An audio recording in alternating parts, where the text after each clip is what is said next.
Oke, Bang Rey, Siap. bondingnya udah kuat nih ya. Lihat dari ceritanya Mas Roni tadi, bonding antara PDIP dan juga P3. Yang akhirnya mengemuka adalah bagaimana dengan kerjasama politik begitu. Kalau tadi nggak ada koalisi, kerjasama politik yang sekarang sedang dibangun oleh partainya Bang Andre dengan PKB.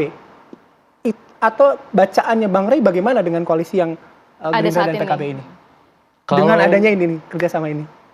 Justru sebetulnya kan bukan ke PKB-nya dan Gerindra ya, tapi ke Koalisi Indonesia Bersatu, di mana P3 bagian dari Koalisi Indonesia Bersatu gitu. Dalam posisi seperti ini bagaimana kita memandang nasib dari KIP yang di mana P3 juga bagian darinya gitu ya. Sebab bacaan saya bukan hanya P3, ada kemungkinan kalau PAN juga mungkin akan merapat ke koalisi ke kerjasama. Jadi kalau dengan PDI namanya kerjasama, dengan yang lain namanya koalisi ini ya gitu ya. Kemungkinan juga akan merapat gitu. Sehingga dengan begitu mungkin akan menyisakan Golkar sendirian di dalam KIP itu. Nah, apakah itu masih tetap mau dipertahankan atau tidak, itu nanti mungkin yang bagian yang jadi kita lihat di masa yang datang gitu.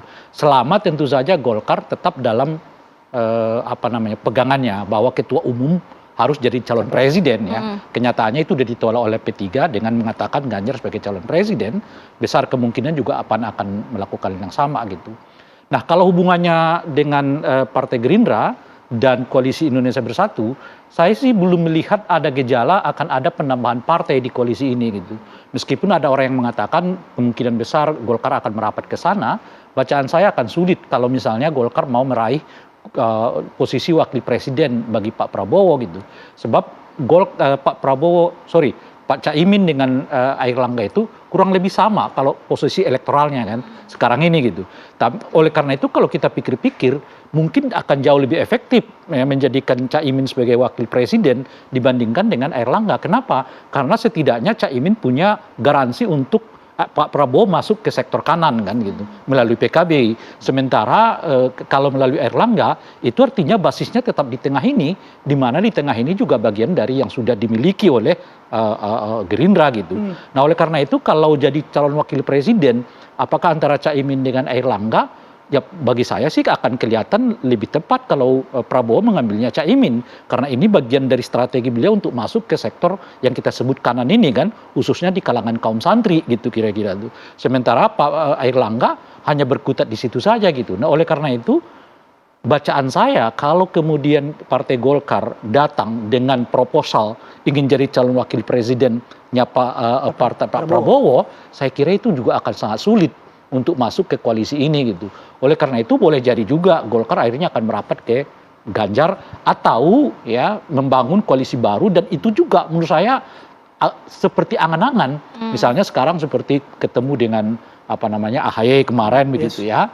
Saya kira ini lebih karena ada kegalauan pada Partai Golkar yang besar sekarang, manakala P3 udah mulai mendekat dengan PDI Perjuangan, sementara PAN tentu saja nggak bisa dirangkul erat gitu, sehingga dibuatlah semacam tanda kutip gertakan bertemu AHY, dan AHY juga membutuhkan gertakan itu karena sampai sekarang nasib beliau untuk jadi calon wakil presiden di kubu Anies juga belum jelas-jelas juga gitu. Jadi dibuatlah semacam image bahwa akan ada koalisi baru yang bernama Golkar dengan Demokrat gitu ya. Tapi sebetulnya tembakannya itu ke dalam, bukan mereka memang mau jadi gitu. AHY mau menembak ke koalisi perubahan, sementara Golkar mau menembak ke koalisi Indonesia Bersatu. Jadi koalisi Indonesia Bersatu dan koalisi perubahan ini nampaknya juga masih sangat cair ya, dalam arti belum cukup solid gitu ya ke depannya, Bang? Kalau koalisi perubahan ini menurut saya relatif cukup solid. Kesulitannya itu adalah karena mereka tidak bisa sampai sekarang ya memastikan siapa calon wakil presiden mereka. Sebab kalau misalnya meskipun diberi kewenangan yang cukup luas kepada Anies untuk menentukan siapa calon wakil presidennya, tapi kan Anies juga akan berpikir, sebab kalau tidak diambil AHY punya potensi akan pergi gitu. Dan bisa gabung lagi dengan koalisinya PDI dengan ya katakanlah kerjasama PDI dengan P3, karena kans menangnya jauh lebih tinggi.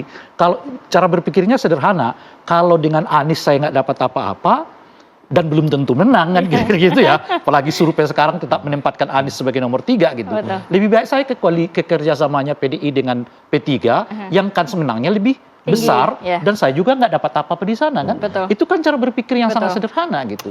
Nah, yang mana lebih menguntungkan begitu ya, Bang? Iya dong. Saya kira itu pertimbangan yang paling utama di kalangan partai politik ini. Gitu.